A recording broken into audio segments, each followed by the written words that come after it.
Good morning.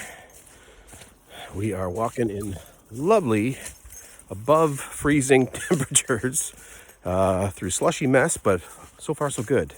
Today, Ruby wants to talk about proving our worth. How good are we?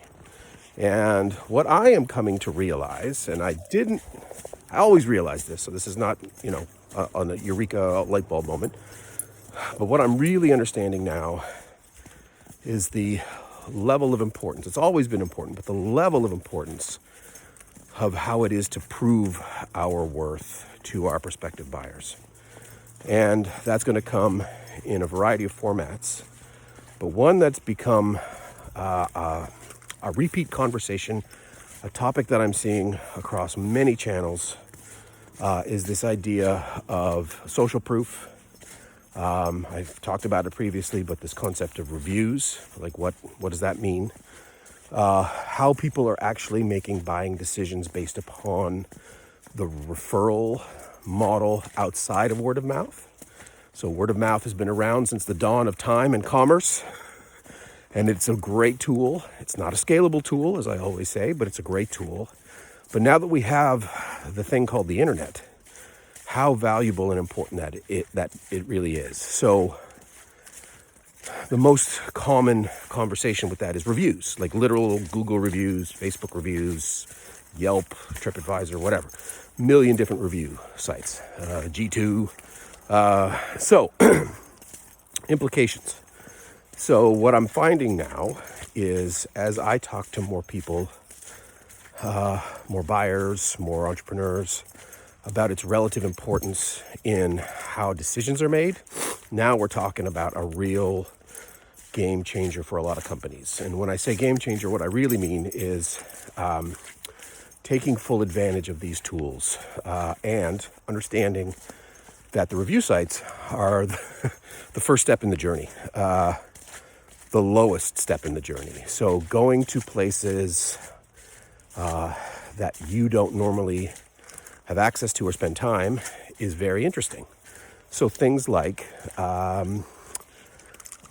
communities, LinkedIn groups, Facebook communities. Businesses are creating their own communities to help their customers interact with one another, as well as their teams. Customer groups are being formed outside any particular vendor or buyer model, and they're making referral decisions and conversations are happening in there. Many companies have no access to that. They don't know that that's happening. Million different things. Some people call that dark social. So it's the stuff that companies can't sink their teeth into. It's not something that's landing on your website or going through your Facebook page or whatever, but it is very much an important aspect of how decisions are being made around vendors these days. And I always knew that, but I didn't really understand the depth of it. And so now this is becoming much clearer to me. And so one of the things I'm advocating for now is a very clear model of how you want to take your business into the market, and then what feedback do you think you're going to get from that. So this goes back to my conversation around purchase journeys.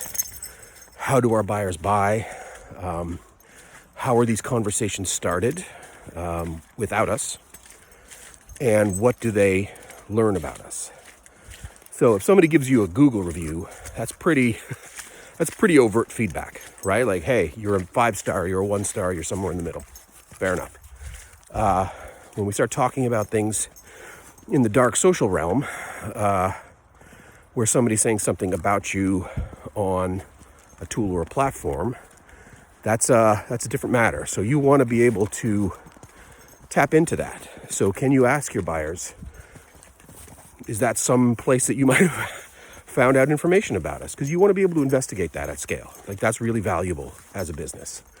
What I'm also thinking about, concerned about, it's not concerned, but thinking about, is how do these things connect when customers are making these initial decisions about whether to work with you or not. And so one of the things, I've used this one for years. Whether you're on Twitter or not, whether you like Twitter or not, I always recommend that anybody go out and search for their brand name. If you have a Twitter handle, search for that, but search for your brand name. Hopefully you find good things.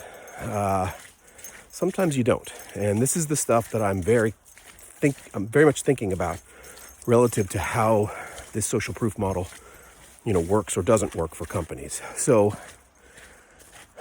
the big lesson learned here is we need to start not only being participants in that process, whether we do it ourselves or not, but helping entrepreneurs, business leaders understand the implications of that. If I feel like you're not the right provider, and the quote-unquote world tells me that, you just lost a customer that you didn't know you had a chance for.